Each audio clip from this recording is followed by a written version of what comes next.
আমি তো বিশ্বাস করি ভাই, ঢাকার যত ফ্যান আছে এখন পর্যন্ত 50% ফ্যান আমারই। Just kidding.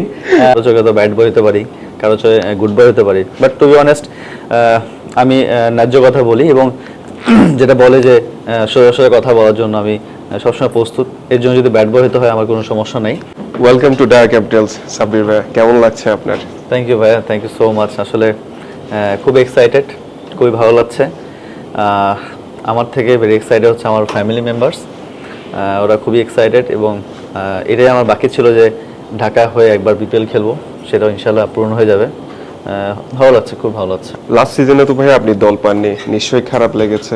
সেই সময়টাতে আপনি কিভাবে কাটিয়েছেন, নিজেকে কিভাবে প্রস্তুত করেছেন? না আসলে খারাপ লেগেছে, বাট আসলে প্রফেশনালভাবে যদি চিন্তা করি হতে পারে এটা হয় নাই, বাট চেষ্টা করছি প্র্যাকটিস করে কাম ব্যাক করার জন্য। এবছরে টিম পেয়েছি এবং ঢাকা ক্যাপিটালস থেকে থ্যাংক ইউ সো মাচ আমাকে ভরসা করার জন্য। ইনশাল্লাহ এটা পরিধান করার চেষ্টা করব এবং কামব্যাক যেভাবে প্র্যাকটিস করছি সব কিছু ঠিকঠাক করছি, রান করেছি, বাইরে খেলেছি, আলহামদুলিল্লাহ সুযোগ এসেছে আবার। থ্যাংক ইউ ভাইয়া। এবার বিপিএল এ আপনি কি প্রত্যাশা রাখছেন? আমরা কি সেঞ্চুরি দেখতে পাবো? ইনশাআল্লাহ ভাই, চেষ্টা করবো ভালো কিছু করার জন্য।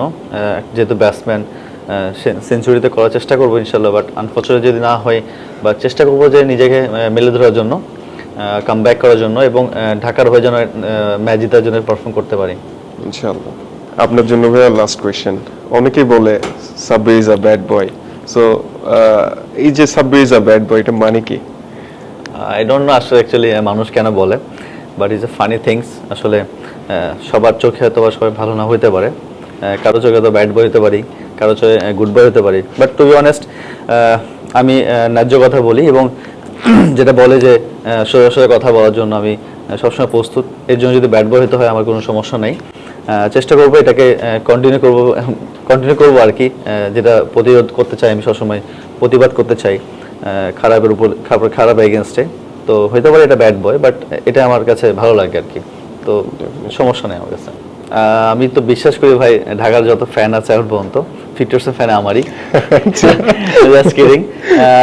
চেষ্টা করবো ভাইয়া ভালো কিছু করার জন্য। অবশ্যই যেটা বললাম, ভালো খেলার জন্য 3-4টা ম্যাচ যদি জিতাতে পারি, যদি কন্ট্রিবিউশন ভালো থাকে, এটা আমার মেন লক্ষ্য। আর টিম ওয়াইজ খেলার জন্য যদি আমরা টিম ওয়াইজ খেলতে পারি, খুব ভালো রেজাল্ট করবো আমরা। আর ফ্যানদের যেটা বলবো যে সাপোর্ট ঢাকা ক্যাপিটালস।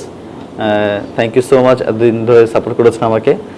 সামনে বিপিএল ঢাকা ক্যাপিটালস হয়ে খেলবো এবং ফ্যানদেরকে এটাই বলবো যে সাপোর্ট ঢাকা ক্যাপিটালস এবং ইনশাআল্লাহ ভালো কিছু হবে। ইনশাআল্লাহ। থ্যাংক ইউ ভাইয়া। Thank you so much, thank you.